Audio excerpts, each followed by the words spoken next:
মামলায় আসামি যাচাই বাছাই অর্থাৎ আইনের দৃষ্টিতে 342 যাকে বলে সেই 342-র জন্য আজকে ধার্য ছিল। আজকে মাননীয় আদালতে আজকে উপস্থিত হয়েছিলেন এই মামলার আসামি সে এক স্বরাষ্ট্রমন্ত্রী লুৎফুর রহমান বাবর সাহেব, আমাদের প্রবাসী মন্ত্রী মাননীয় মন্ত্রী আরিফুল হক চৌধুরী এবং আমাদের জাতীয় সংসদের হুইপ দিকে বসে এসেছিলেন আদালত।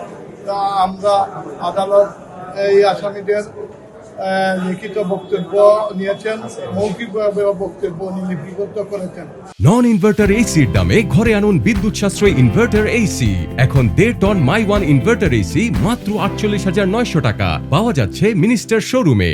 এই মামলায় প্রায় 66 জন সাক্ষী প্রদান করেছেন। কেউই তাদের এই মামলার বিষয়ে সম্পৃক্ত থাকার কথা, কেউই তাদের নাম বলেন নাই এবং সাক্ষী প্রমাণে আমরা আশাবাদ ব্যক্ত করছি যে এই মামলায় ওনারা সবাই খালাস পাবে। পরবর্তী এই আইনের প্রসিডিওর অনুযায়ী আজকে 342 হলো, পরবর্তী তারিখ সম্ভবত 21 তারিখ হবে, যুক্তিতর্ক আর্গুমেন্ট হবে এবং সর্বশেষ ডাক যেটা জাজমেন্ট রায়ের জন্য।